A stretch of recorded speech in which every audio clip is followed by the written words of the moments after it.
Hello guys, welcome to my YouTube channel में लेके आपके लिए दी और बातें। हम एपिसोड की शुरुआत पवार द्वारा संध्या को ये बताने से होती है कि उसमें जो पैसा पकड़ा था वो उसका पैसा था। वह गुंडों को देखती वह कहता है कि मैं तुम पर नज़र रखता हूँ। वह पवार को बेवकूफ़ बनाती है और कहती है कि चलो वही बात करते हैं सबके सामने। नहीं, वह कहती है आओ। पवार कहते हैं मैं वापस आऊँगा, गोली मत चलाना। वह पूछता है तो आप क्या कर रहे हो। वह कहती है कि आप पूरे पैसे लेंगे, यहाँ तक कि मुझे ये आईपी इसका पद भी बहुत मेहनत से मिला है, इसकी मुझे 20% और 80% आपका चाहिए। वह कहता है कि आप क्या कर रहे हैं, क्या मेरे कान बज रहे हैं, कृपया दोहराएं। वह कहती है हाँ मैं 20% ले रही हूँ। वह कहता है कि अगर तुम ऐसा कहोगे तो मैं तुम्हारे पैरों में गिर जाऊंगा। वह कहते हैं लेकिन पहले दिन आपने किसी और को कहा था। वह कहती है कि मुझे पैसे की ज़रूरत है, मुझे स्टाफ को प्रति ईमानदारी दिखानी होगी। वह कहते हैं कि आप यह अच्छी तरह से जानते हैं क्योंकि आप कई पुरुषों को संभालते हैं। पवार कहती है कि आप पुलिस और चोर को खेल खेल रही हैं।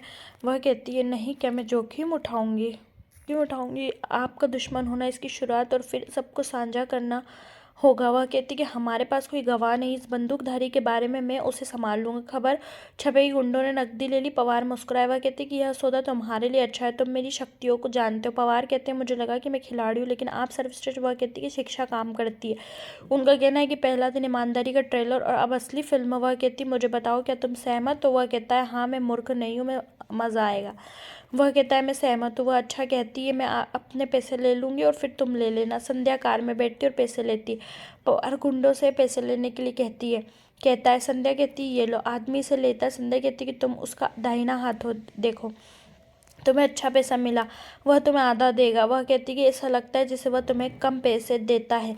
वह कहती लेकिन आपको और देना चाहिए, वह आपका इस्तेमाल कर रहा है। क्या ऐसा चलता रहेगा। पवार ने उन्हें फ़ोन किया। संध्या कहती कि क्या तुम जीवन भर यही काम करोगे या कुछ बड़ा करोगे। वह कहती मुझे कोई मुनाफा नहीं, लेकिन अगर आप कुछ बड़ा करना चाहते हो तो मैं आपकी मदद कर सकती हूँ। आइए 50,000 शेयर करें। वह कहती कि अगर आप अमीर बनना चाहते हैं तो आपके पास सोचने का समय नहीं है। पवार कहते हैं मेरे पैसे लाओ। संध्या पूछती कि क्या आप सहमत है, उसे पैसे दे दो अन्यथा मेरी बात से सहमत हो। आदमी सहमत है। संध्या कहती कि यहाँ पैसे लो और जयपुर हाईवे पर मुझसे मिलो, भाग जाओ। आदमी दौड़ता है। पवार हैरान है। पवार अपने गुंडों से उसे पकड़ने के लिए कहता है। पवार भी चले गए। संध्या कहती चलो चलते। बंदूकधारी कार में बैठता है। पवार उस आदमी को भागते हुए देखता है और उसका पीछा करता है। आदमी गिर जाता है। पवार और उसके गुंडे उसे पकड़ लेते हैं। आदमी डर जाता है। पवार ने उसे डांटा। पवार के पैसे का थैला ले लेता है। वह आदमी माफ़ी मांगता है। पवार ने उसे धोखा देने और उसे अपने पैसे हड़पने के लिए पिटाई की। वह आदमी कहता है संध्या मुझसे कह रही थी कि ऐसा करो, 50% ले लो। पवार पूछता है क्या आपने इससे पैसे लिए।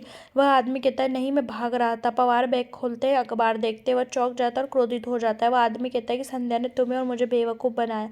पवार का कहना है कि उसने चालाकी कि मुझे उसे बड़ा सबक सिखाना है, मैं उसे नहीं छोड़ूंगा। पवार अपने गुंडों के साथ निकल जाता है। कविता असफल होने के लिए पवार को डांटती है और गुस्सा हो जाती है। वह कहती है कि संध्या ने मुझे दूसरा झटका दिया, पहले शराब जब्त की और अब नकदी। वह कहती नहीं, मैं तुम्हें अपना सपना बर्बाद नहीं करने दूंगी। वह कहती मुझे अधिक वोट पाने के लिए कुछ करना होगा जिसे संध्या रोक नहीं सकती। सुबह हो गई। भाभो ने मीनाक्षी को फ़ोन किया। मीनाक्षी अपनी बात शुरू करती है और पूछती कि सूरज रात में कहाँ गया था। भाभो कहती तुम भी संध्या के साथ नाइट ड्यूटी करो, तुम्हें सब पता चल जाएगा। भाभो कहती ये बात बंद करो। लक्ष्मण आता है और सब्जियां लाता है। वह कहता है मैं तुम्हारी मदद करूंगा। भाभो कहती नहीं, हम ये करेंगे। लक्ष्मण मीनाक्षी से बात करते और उसे ताना मारता है। मीनाक्षी को पैसे खोने का डर है। भाभो चतुरी को उसकी मदद करने के लिए बुलाती है। लक्ष्मण को लगता है कि चतुरी नहीं आएगी क्योंकि उसने उसके कान भर दिए। चतुरी को फैशन करते देख मीनाक्षी चौंक जाती है। भाभो भी उसे देखती है। हर कोई हैरान है। मीनाक्षी कहती है कि आप फैशन की दुकान देख रहे हैं क्या आपने भाभो को आपको बुलाते हुए नहीं सुना। चतुरी से ताना मारती है और मीनाक्षी से डांटती है। भाभो चतुरी को काम करने के लिए कहती। चतुरी कहती है ऐसा नहीं करूँगी। भाभो पूछती क्या तुम पागल हो ये मेरी एक बैठक है, मैं बाहर जा रही हूँ। भाभो कहती क्या तुम नशे में हो। एमिली पूछती कि कौन सी मीटिंग है।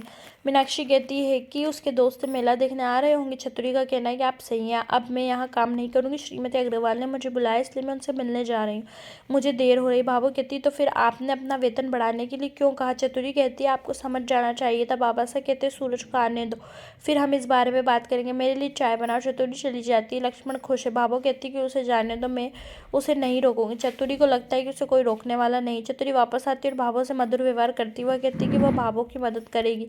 बाबा साहब कहना है कि चतुरी हमारा घर नहीं छोड़ेगी। भाभो कहना है कि सूरज और संध्या ने मुझसे पिछले हफ्ते आपका वेतन बढ़ाने के लिए कहा था। चतुरी खुश है। संध्या और सूरज आते हैं। लक्ष्मण भाभो और सभी को संध्या के बारे में बताते हैं कि वह दुर्गा माँ बनकर पवार से पैसे हड़प रही थी। उनका कहना है कि उन्होंने पवार और उनके गुंडों का सामना किया जिनके पास बंदूकें थी, वह डरी नहीं, उन्होंने भगा दिया। वह कहता है कि उसने पैसे बचाए। भाबो चिंतित हो जाती है और संध्या की ओर देखती है। एपिसोड समाप्त होता है। आने वाले एपिसोड में भाबो गनमैन को बुलाती है और उसे हवा में गोली चलाने के लिए कहती है। वह कहता है मैं गोली नहीं चला सकता। भाबो कहती है आदेश दे रही हूँ, गोली मारो। ताइसा मुस्कुराती है। एपिसोड समाप्त होता है। आने वाले एपिसोड के अपडेट जानने के लिए आप हमारे चैनल को लाइक सब्सक्राइब कीजिए।